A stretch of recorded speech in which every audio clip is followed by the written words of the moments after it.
Hare Krishna. We are continuing to read Bhagavad Gita as it is, the book by His Divine Grace Srila A.C. Bhaktivedanta Swami Prabhupada. Chapter 2. Contents of the Gita summarized. Text 29. Ascharyavat pashyati kaschidinam, ascharyavat vadati tathaiva chanyah, ascharyavat chainam manyah shrinoti, shrutva pyenam veda na chaiva kaschit.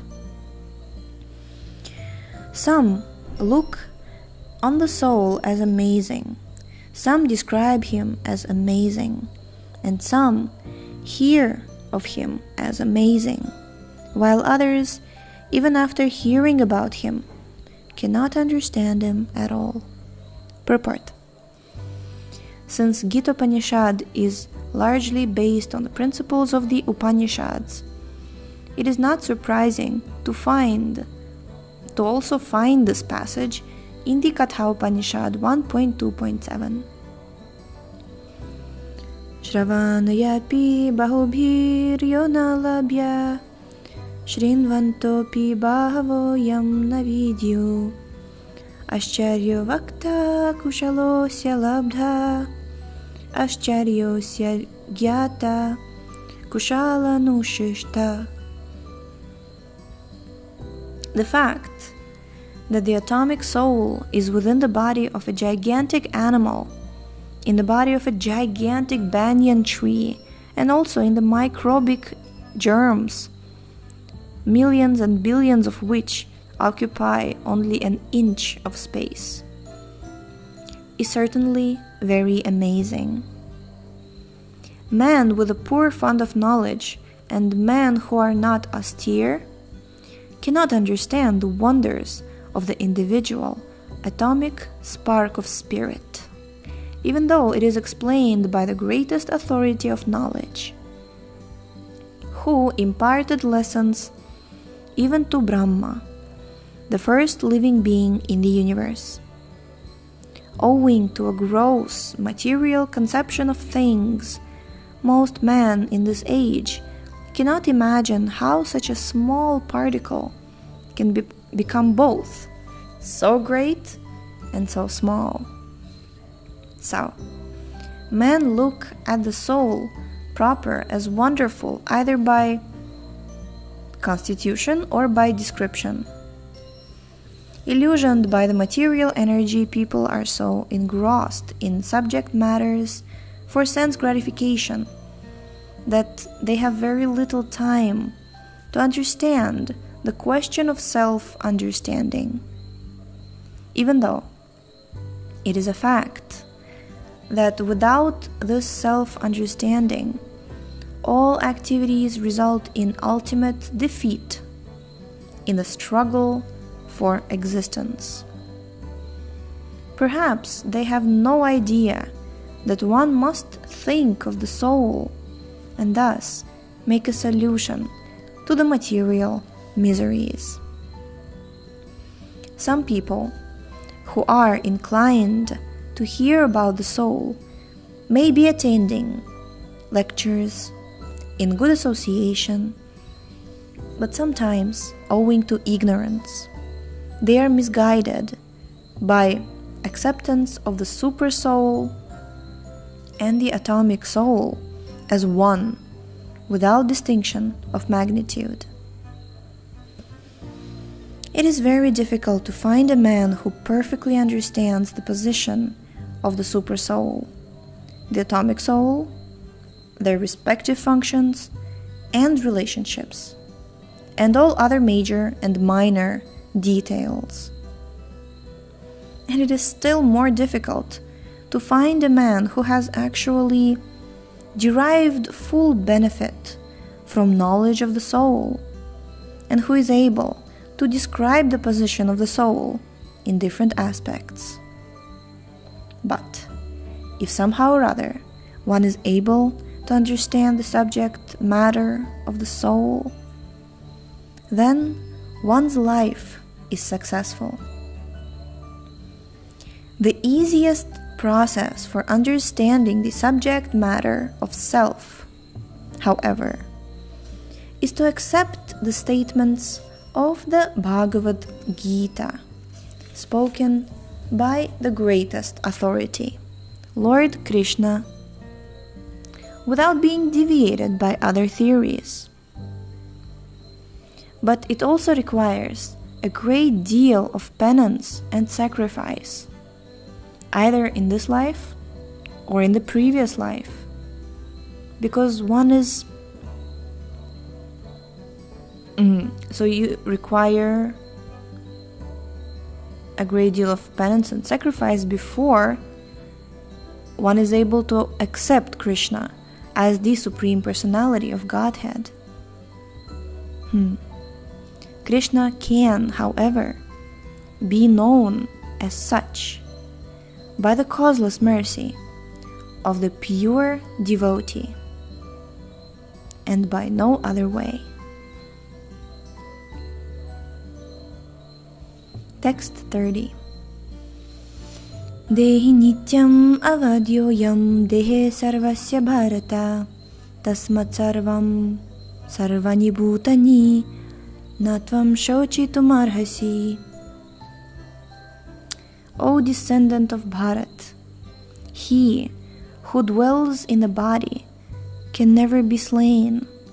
Therefore, you need not grieve for any living being.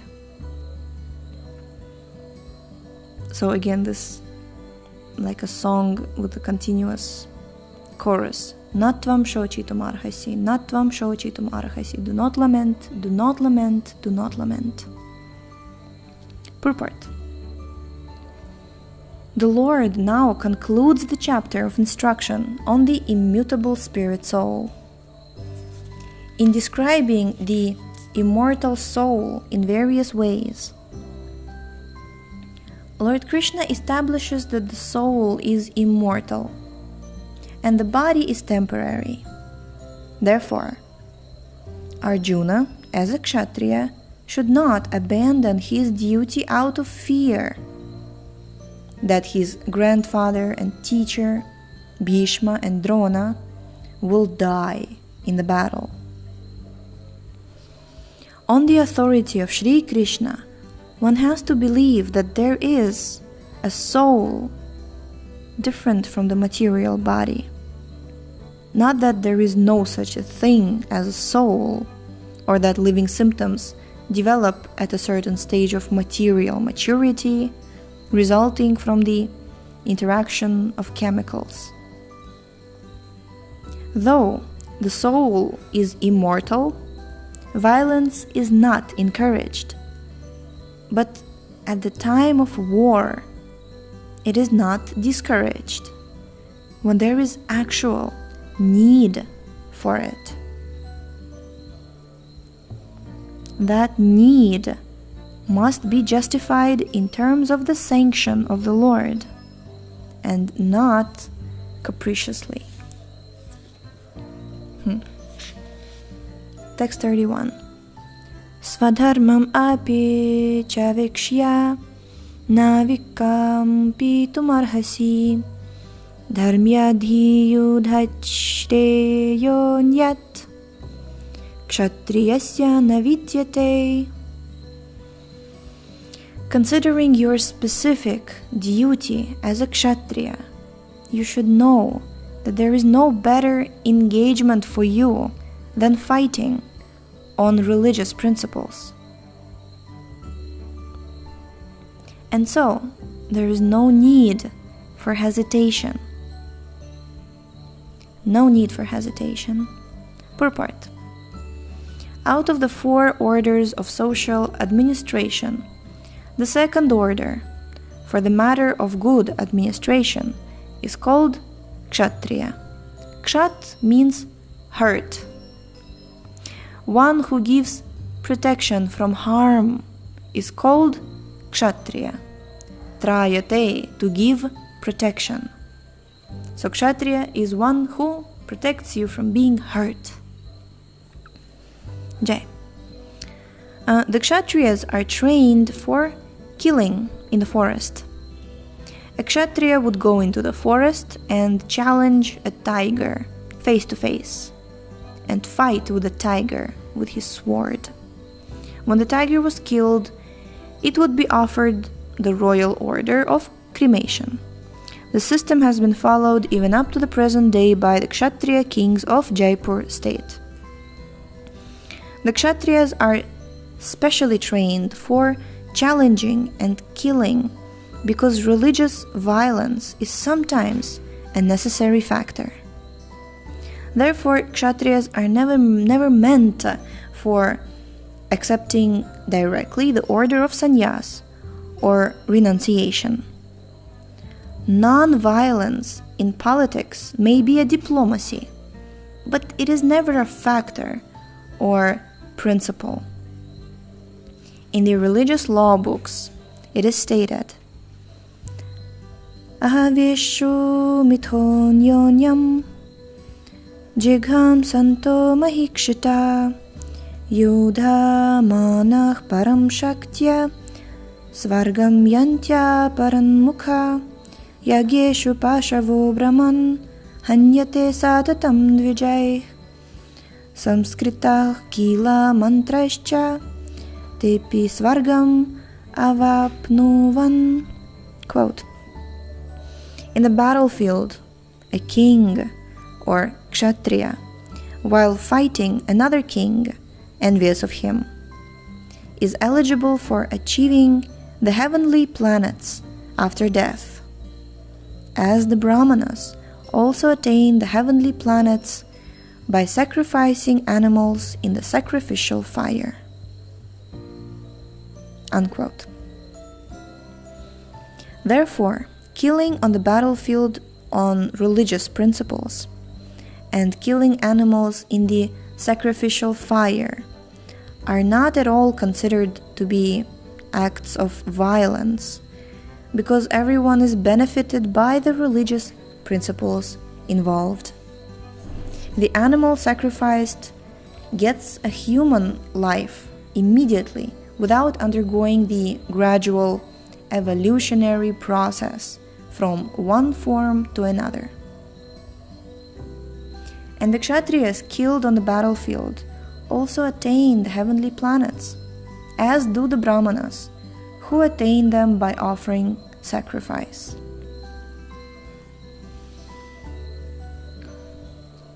Of course, later on in Bhagavad Gita, also I think in Srimad Bhagavatam as well, Srila Prabhupada will mention that in Kali Yuga, animal sacrifices are forbidden because there are no qualified brahmanas to actually perform it successfully.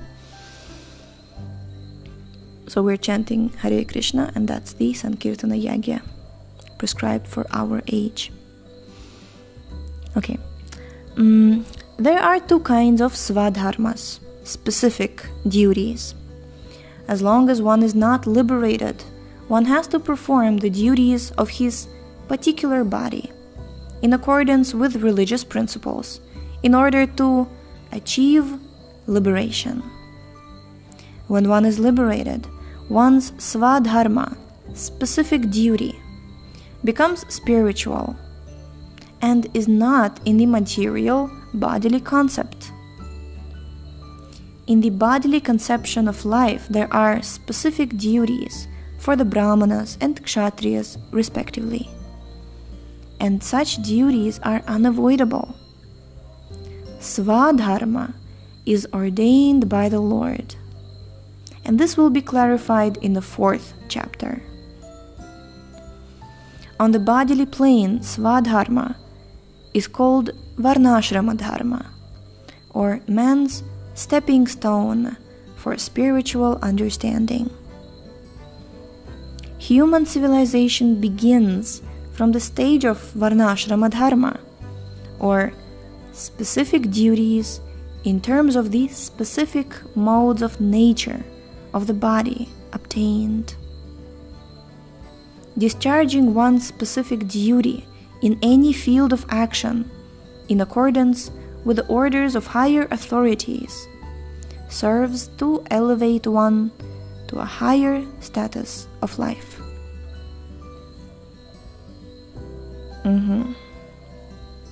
So we're going to continue on this topic tomorrow. Thank you so much for tuning in. The link to this book is in the description, so read these books along with us and share them with all of your friends. And we shall see you tomorrow. Hare Krishna.